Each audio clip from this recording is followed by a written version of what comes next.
Assalamualaikum warahmatullahi wabarakatuh. Anak-anakku kelas 11, sampai berjumpa kembali dengan pembelajaran bahasa Indonesia di kelas 11 IPS, masih dalam materi karya ilmiah. Kemarin saya sudah membahas kurang lebihnya ada di buku paket. Saya membahas buku paket. Kemarin kita sudah mengidentifikasi informasi, tujuan dan esensi dari karya ilmiah. Di sana saya kemarin sudah menjelaskan bahwa ada beberapa bentuk dari karya ilmiah. Nah, dari karya ilmiah itu dapat ditulis dalam berbagai bentuk penyajian. Yang pertama, kemarin saya sudah menjelaskan ada bentuk populer. Lalu yang kedua ada bentuk semi formal. Lalu yang ketiga ada bentuk formal. Nah, untuk yang pertama saya sedikit mengkaji kembali ya. Untuk yang pertama ada bentuk populer. Bentuk populer ini biasanya Anda temukan banyak di media massa, baik itu di majalah ataupun koran. Biasanya sifatnya hanyalah senda gurau, hanya sifatnya menghibur pembaca. Itu ada di bentuk populer. Silakan nanti Anda cek ada di koran, biasanya sifatnya adalah menyenangkan, hanya suatu pembicaraan yang menyenangkan pembacanya. Lalu yang kedua ada bentuk semi formal. Nah, semi formal ini biasanya unsur-unsur yang meliputi yang pertama. Sebelumnya kalau semi formal ini Anda temukan ataupun digunakan pada jenis laporan ataupun makalah dengan tujuan ataupun unsur-unsur yang harus ada. Yang pertama ada halaman judul. Lalu yang kedua setelah halaman judul ada kata pengantar, daftar isi, lalu ada pendahuluan, pembahasan, dan simpulan. Lalu yang terakhir adalah daftar pustaka. Biasanya Anda temukan di makalah-makalah. Ini untuk semi formal. Lalu yang ketiga ada bentuk formal. Bentuk formal ini biasanya nanti Anda temukan di PTN, perguruan tinggi negeri ya. Contohnya adalah skripsi, tesis, disertasi. Nah, meliputi yang pertama nanti ada judul. Setelah judul ada tim pembimbing, lalu kata pengantar, ada abstrak, dan daftar isi. Di dalam bentuk formal ini meliputi 5 bab. Untuk bab pertama yaitu pendahuluan. Bab kedua adalah telaah kepustakaan atau biasanya disebut dengan kerangka teoritis. Lalu bab 3 ada metode penelitian atau metodologi penelitian. Di sini metode yang digunakan untuk meneliti sebuah objek. Lalu ada bab 4. Bab 4 ini baru masuk ke pembahasan dan hasil dari penelitian.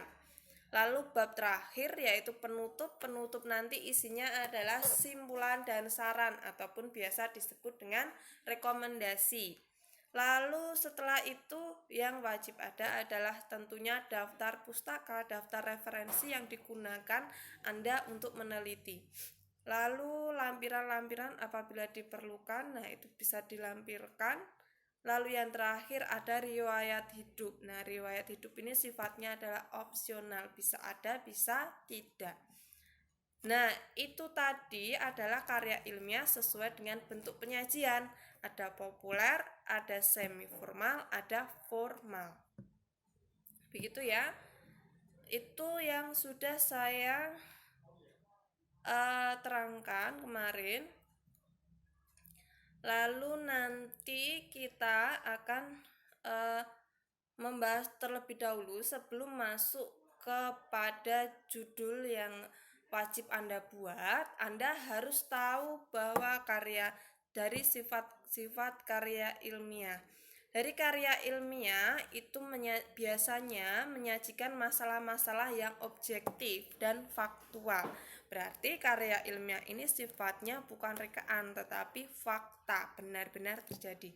Yang pertama harus sistematis. Ini wajib, sifatnya wajib. bahwa sistematis itu adalah susunan teks itu teratur dengan pola yang baku. Dimulai dengan tadi pendahuluan, diikuti dengan pembahasan, dan diakhiri dengan kesimpulan ataupun saran. Lalu selain sistematis, yang kedua adalah logis. Logis di sini isinya dapat dipahami, dibenarkan oleh akal sehat. Antara lain didasari dengan hubungan ada sebab, ada akibat, atau biasanya disebut dengan kausalitas. Lalu selain itu, selain sistematis, lalu logis, lalu yang ketiga adalah objektif atau biasanya disebut dengan impersonal. Nah, kenapa harus objektif? Nah, pernyataan-pernyataan ini didasarkan biasanya pada pandangan umum, tidak didasari dengan hanya pandangan pribadi dari penulis semata, itu tidak, tetapi kita juga harus membandingkan dengan pendapat orang lain itu seperti apa. Ini sifatnya adalah objektif, jadi tidak hanya personal, oleh karena itu disebut sebagai impersonal gitu. Lalu yang terakhir adalah faktual. Faktual ini kebenaran, adanya suatu kebenaran di dalamnya, didasarkan dengan kenyataan yang sesungguhnya. Jadi kita tidak berimajinasi, itu memang benar-benar ada, benar-benar terjadi sesuai dengan penelitiannya. Nah, begitu mungkin kurang lebih seperti itu. Lalu biasanya di sini disebutkan bahwa karya ilmiah itu tidak selalu identik dengan karya hasil penelitian. Karya hasil penelitian itu kan salah satu dari jenis karya ilmiah. Nah, begitu kira-kira dari yang sudah saya jelaskan. Sekarang masuk ke tugas Anda, bisa dibuka 179. Saya terangkan sedikit. Di sana ada satu contoh dari judul karya ilmiah. Saya bacakan. Aktivitas pergaulan dan prestasi belajar siswa, dalam kurung studi deskriptif tentang kecerdasan emosi dan intelektual pada siswa SMA Lab School UPI Bandung.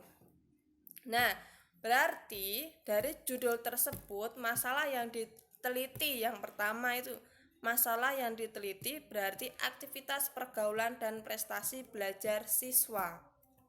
Lalu yang kedua, ruang lingkup penelitian. Nah, ruang lingkupnya berarti kecerdasan emosi dan intelektual siswa. Lalu tujuan dari penelitian ini apa? Mengetahui ada tidaknya hubungan antara aktivitas pergaulan dengan prestasi belajar siswa. Apakah ada pengaruhnya atau tidak? Nah, itu tujuannya itu seperti itu.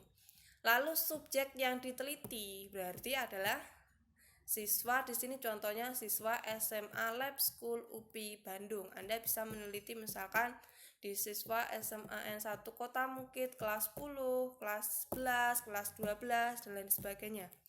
Lalu yang terakhir, menggunakan metodenya apa? Metode di sini yang digunakan adalah metode penelitian deskriptif komparatif. Nah, tugas Anda berarti membuat satu saja judul berkaitan tentang bisa pembelajaran siswa, bisa lingkungan sosial, bisa lingkungan sekolah dan lain sebagainya.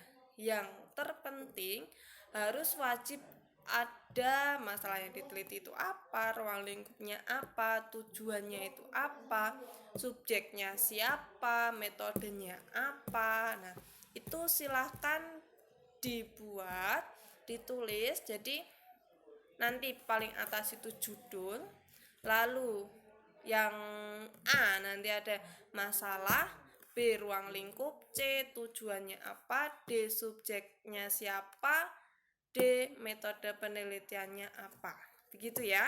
Silakan nanti Anda upload ulang di Google Classroom di bagian tugas. Terima kasih. Mungkin kalau nanti ada yang ditanyakan, silakan ditanyakan di grup WA kelas. Terima kasih. Wassalamualaikum warahmatullahi wabarakatuh.